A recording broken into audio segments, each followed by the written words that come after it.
Okay, today we're back to looking at the OAA practice. And so that means you need two pieces of material, two documents open on your desktop. One is what I'm showing from Karen right here, your OAA practice notes. Whatever notes you were taking from our discussion last week. Remember, we spent 2 days working on this. The other is the OAA reading practice number 1, where you recall we were reading the selection about fungi. They never really used that picture, did they? Was there a question about it? No. Weird. I mean, why include a picture if you're not going to ask a question about it? But anyway, that's fine. So 2 documents up. Remember, you shouldn't bother opening your OAA practice test through the Ohio Department of Education like this because it's probably logged and you can't access it. Yes, Caitlin.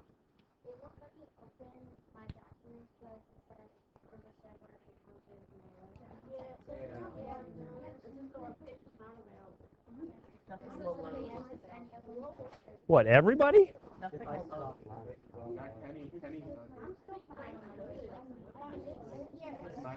Wow, my gosh. It's a wireless rebellion.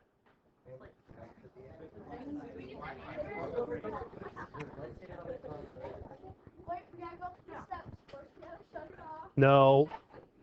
If everybody's experiencing it, then it's a problem over here.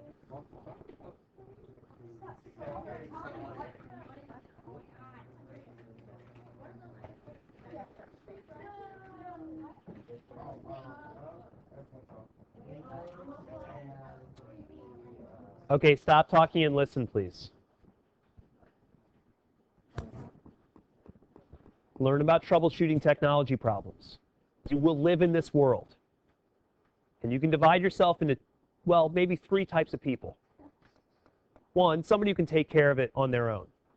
Can kind of experiment, figure out what the problem is. 2, somebody who doesn't know how, but can ask somebody for help. Or 3, the people that just say, oh, it's broken, and they say, I can't do anything. Don't be that 3rd group of people. Be like Max and me. Okay? People who solve it for themselves. Hey, they're simple tricks, right? Technology is technology, computers are computers, and what works for one, chances are really good the approach will work for a second. So turning something off and turning it back on often solves problems. Now, sometimes that can be a slow process. Sometimes it's quick. I've been talking so much because it's a little bit slow to reboot a router. What I did was I unplugged the wireless router, plugged it back in to reboot it. So hopefully that should solve wireless problems if there are wireless problems across the board. Are you online now? Got it. Zoe's online. You're on? You're on? You're on?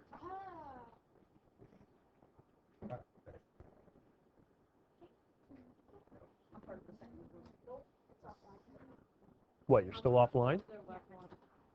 All right, here. Next solution. Everybody to my left. I want you to look at that little wireless icon, which should be down in your bottom right-hand corner. I want you to put your hands down. Oh my gosh, pay attention to me.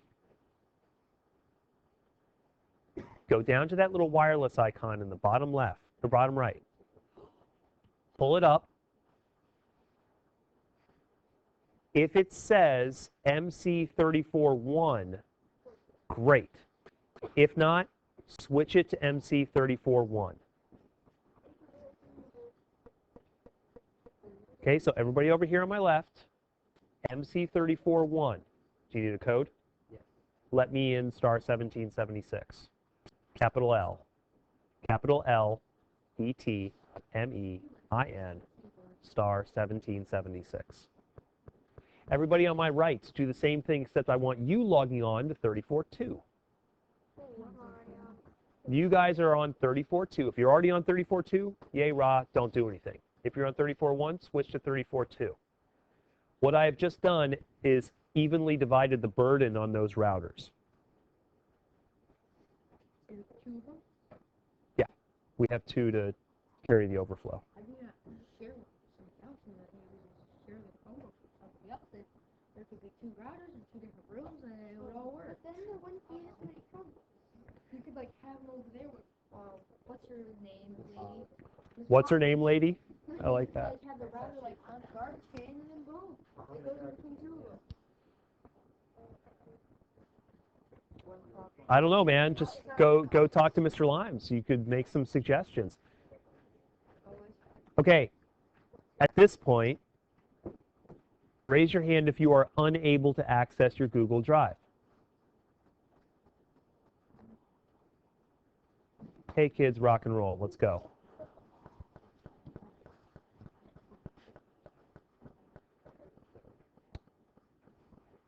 Karen has written some notes that you should have pretty much the same sort of thing, talking about when we're reading, that you want to make sure to read the title, author, and publication information, whatever you might have, before you go into it. That you should probably stop and consider each paragraph and summarize each paragraph as you're going. Bridget, if you don't stop and think about paragraphs as you go through, what will happen to you while you read? No, not necessarily. What's more likely to happen to a student as they read and they're not stopping?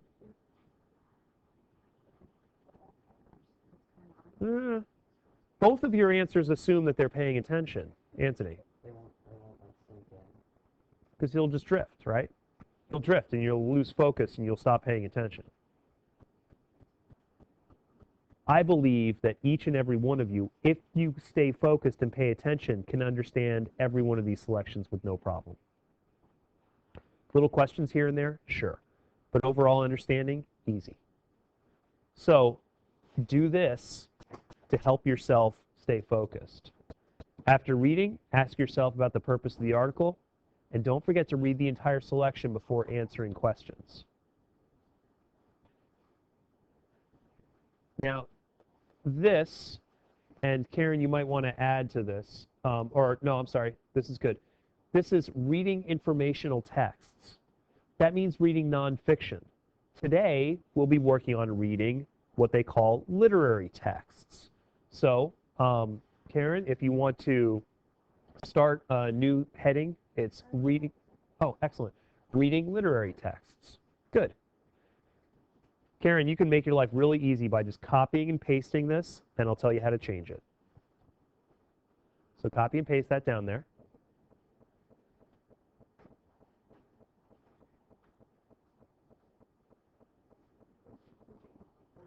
Nice.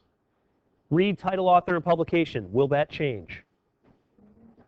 We still do that, right? Stop and consider each paragraph. Will that change?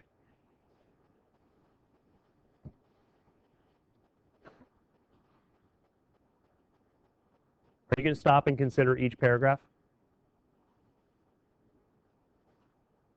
Look at the screen, folks. Are you going to stop and consider each paragraph? Why not?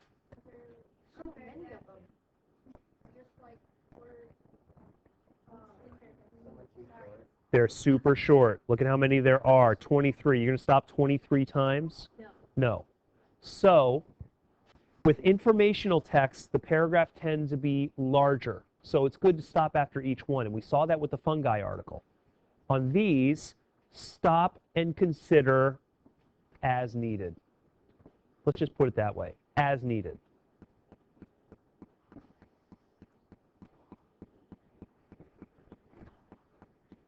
Summarize, how would you say, summarize sections.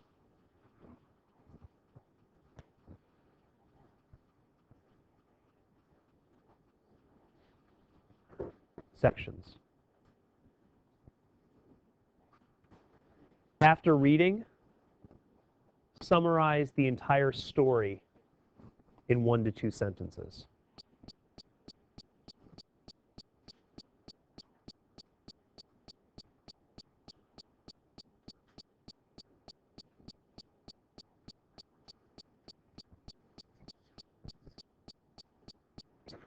All right? So a little bit of modification just because the literary texts are a little bit different from the informational texts, but nothing significantly different. We're still going to take the same sort of slow, careful, critical reading strategies that we have used previously. So let's do it.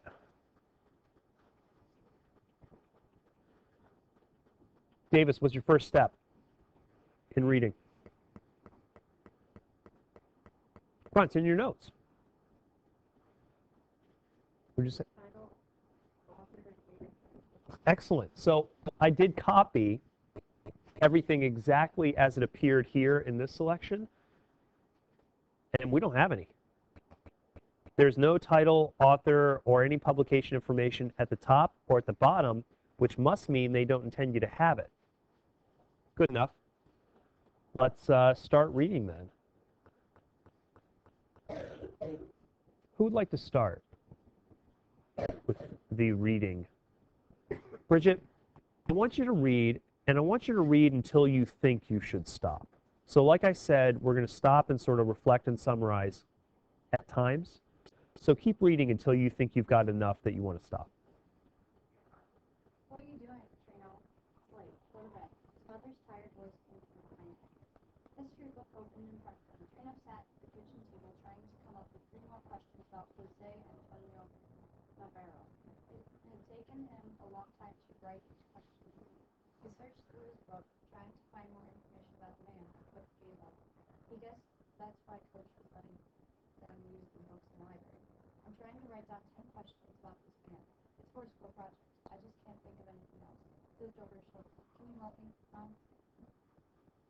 Good pause point. Excellent. Let's do a summary right underneath paragraph 3. Summarize.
Give you a moment.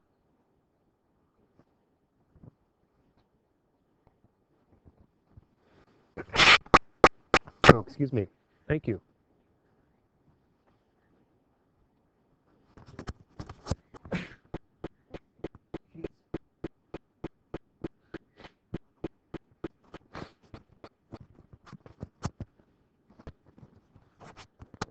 Okay, let's take a look at the screen. Look at what Andrea has written. Trino is trying to do a school project but can't find anything on it, so he asks his mom for help. Looks like a pretty good basic summary to me. Trino was assigned a history paper on a man named Jose Antonio Navarro, and he asks his mom for help. I know it is. Look at you, Chad. Chad and Andrea pretty much agree. We got this kid named Trino, is trying to do a school project, having problems, asks mom for help. Good enough? You understand what's going on? Let's continue. Mega, why don't you continue reading? And just like Bridget, you decide when you feel like stopping. Start with paragraph 4.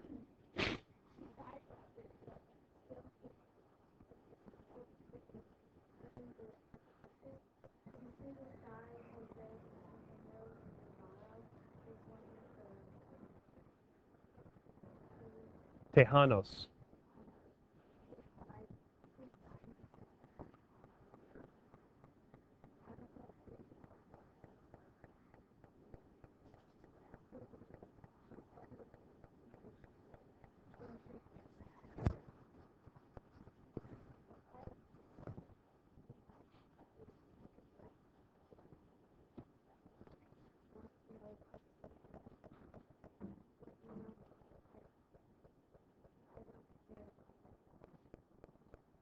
Good enough? All right. Then summary of paragraphs 4 through 7, please.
Okay, give it some time, refresh it using that refresh button.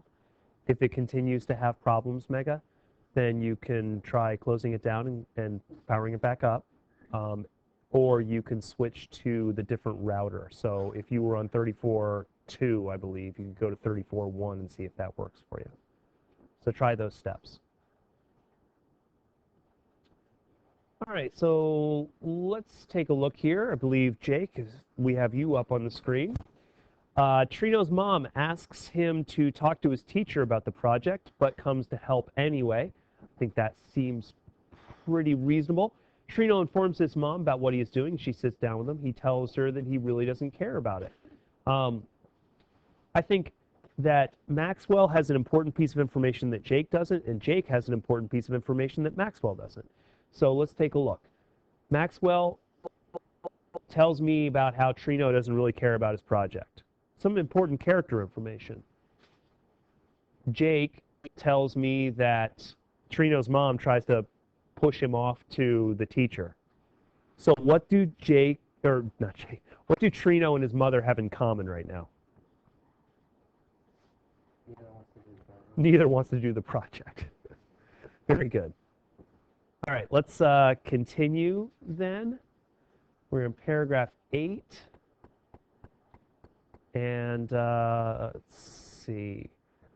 Jasmine, would you mind reading for me, please?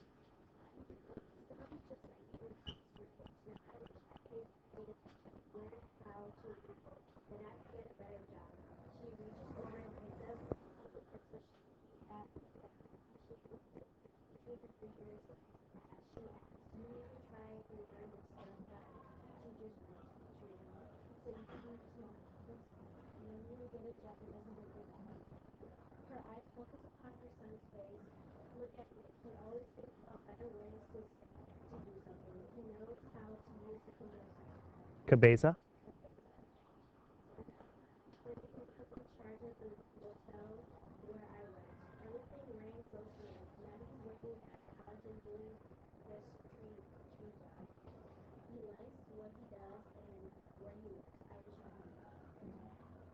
Okay, excellent. Jasmine has stopped. That means it's time for another quick summary. You guys are doing an excellent job. Keep it up.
Okay.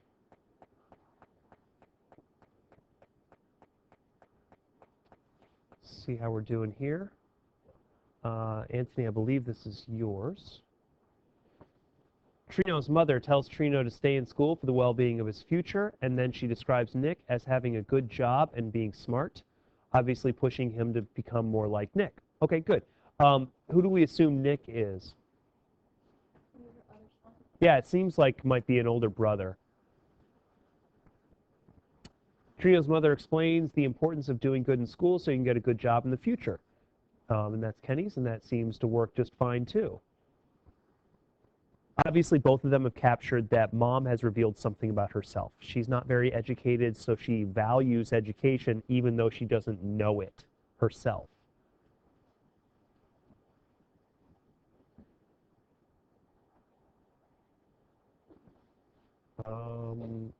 Andrea, how about you?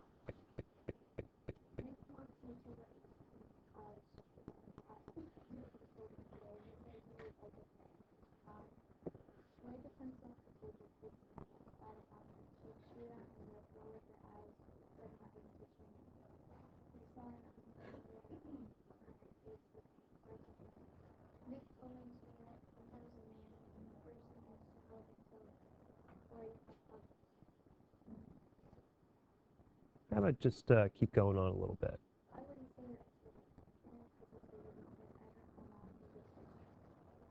Okay, keep going to the next paragraph.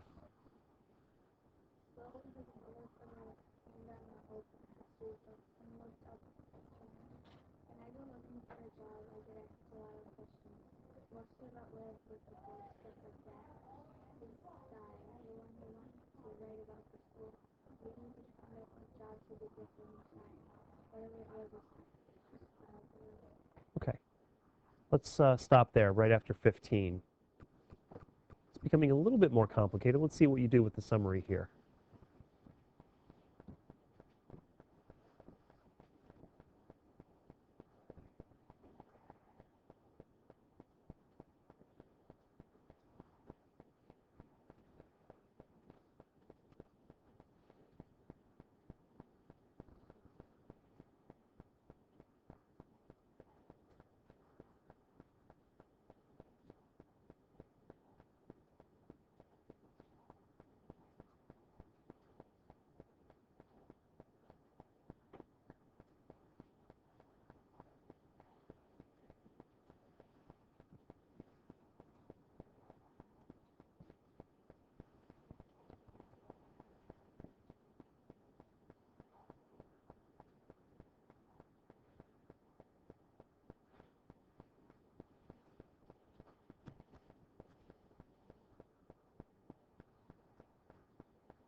Mega, I assume you were able to get back on. Okay, good.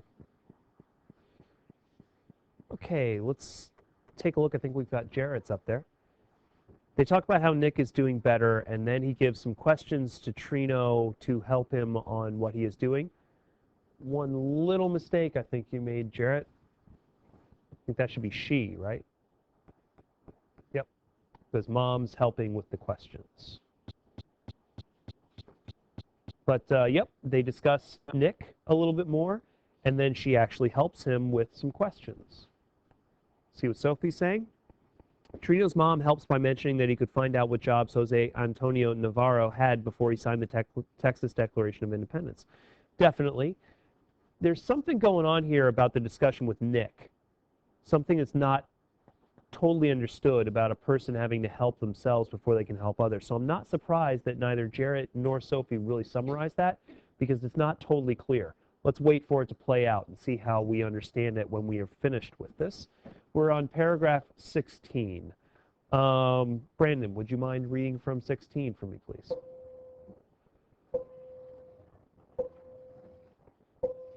What about his family or family who were they? Were they rich people or was it only from the barrier? That's good, Mom. I can write down the other questions. I just need one more. Speaking of that, who was his family? Who were they rich? Tejano. Is there any other evidence? I don't know. Why did he sign it? What did he say was in his phone? In Texas, that's when he oh well, what happened after he signed it? I signed a paper. I did sometimes I signed a paper. I was glad that he signed it. That's something he can ask. That's good, Mom. Can you look down? What happened after Navarro signed it? You just looked at it last night. Thanks for helping me. She reached over the commercial to the fingers to his bucket. He smiled back and I felt really good on him. Miho. Excellent. Thank you, Brandon. Summary of the last bit, please.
Okay, let's see what we've got here first. I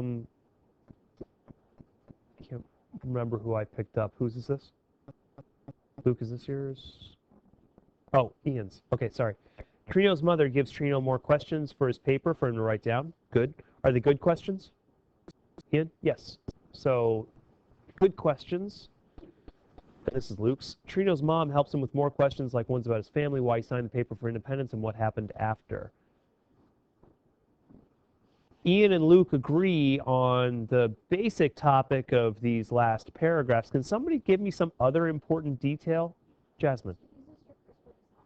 Thank you very much. She uses her personal experiences. In other words, she may not be book smart, but she is actually intelligent by using her personal experiences. Anything else?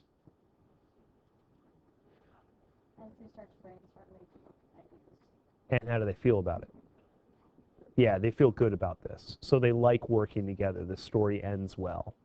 Excellent. What's our... Oh, sorry, Jarrett.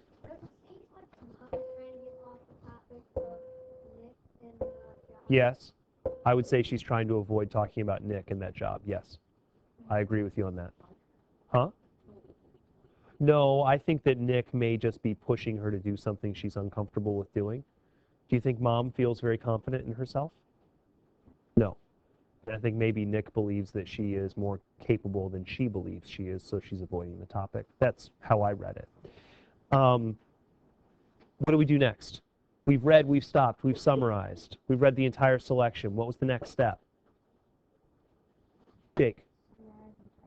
summarize the entire story in 1 to 2 sentences. Why don't you write that summary maybe at the very bottom below the footnotes or at the very top before the first piece of dialogue, whichever you feel is more appropriate.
Okay, let's start by looking at Sarah's.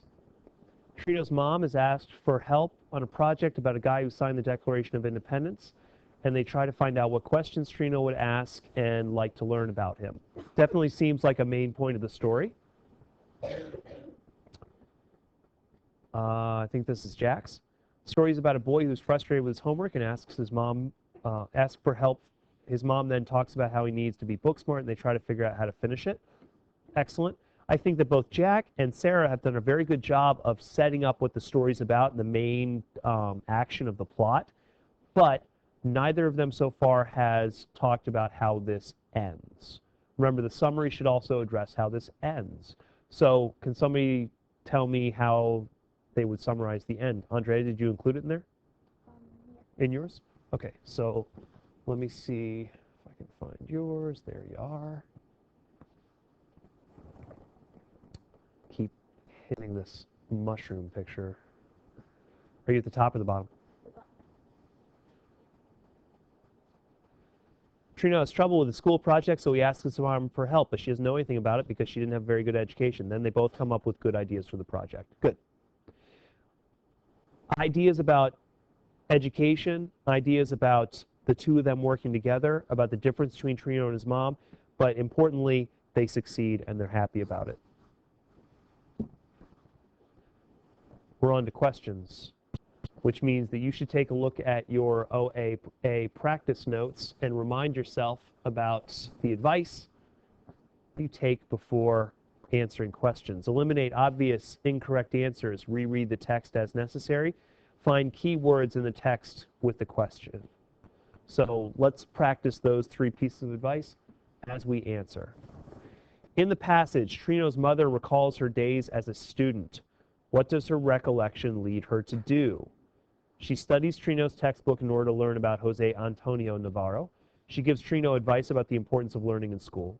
She decides to ask Nick for a job at the college. She uses Trino's pencil to write in his notebook. Eliminate obviously incorrect answers. Bridget, take one out for me and tell me why. D. D's gone. Why? Because they talked about how she used pencil in her fingers, but she didn't have anything to do with it. Nice. Bridget remembers the detail about her flipping the pencil around in her fingers, but she never writes down anything in it. Julie, can you eliminate another one of them, A through C?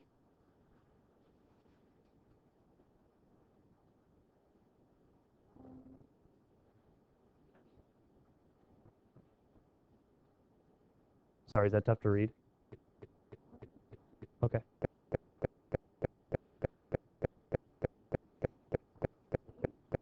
Eliminate C. Why? Because that doesn't really have to do with what she did. That's just talking about what teacher did. Good. It doesn't relate to her recalling her days as a student. And she doesn't ask Nick for that job either. So C's gone. Somebody want to eliminate one more and tell me what the answer is? Chad? You're getting rid of A. Why? Very good. She just kind of does all this from her own memory and experience, right? Therefore, B, she gives Trino advice about the importance of learning in school. And survey says, yay, Ra. Yay. Trino hesitated, then said, I don't know, Mom. He just did. Based on the way hesitated is used in the sentence above, which word completes the analogy? Oh, we haven't talked about analogies. Can somebody tell me what an analogy is? Anthony? It's when you use you compare these two words and you have to figure out what's the difference. Good. Good. Unfamiliar is to recognize, as hesitated is to. Do you see these dots? 2 dots, then 4 dots, then 2 dots? This is how you read them. Unfamiliar is to, recognizable as, hesitated is to. Okay? Does it make sense now? That's how you read those dots. And Bridget, I'm glad that you say you did those last year. So what's the relationship between unfamiliar and recognizable? Andrea? They're opposites. So these are antonyms. What's the antonym of hesitated? Sarah? Continued. I would say continued, because hesitated kind of means stopped, right? Now it makes sense, Chad? Oh, and we succeed again. That's right, because we rule. What does paragraph 9 reveal about a character? Uh-oh, reread as necessary. Go back. Paragraph 9.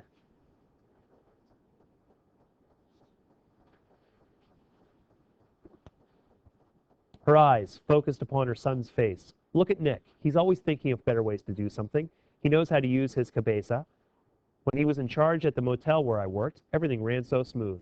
Now he's working at a college and doing his tree jobs. He likes what he does and where he works. I wish I could be like him. Trino feels proud of Nick's success at the college. Trino wishes that he could be more like his mother. Trino's mother wants more opportunities for herself. Trino's mother wishes she had another chance to study history.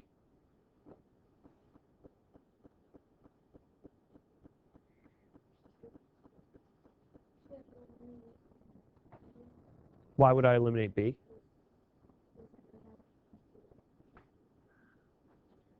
Good. We don't see anything about that. Caitlin? Why? In fact, it doesn't really talk about Trino at all, right? It's about Trino's mother and Nick. So A and B can actually both go away because they focus on Trino. So C and D. Anthony? Okay. Why?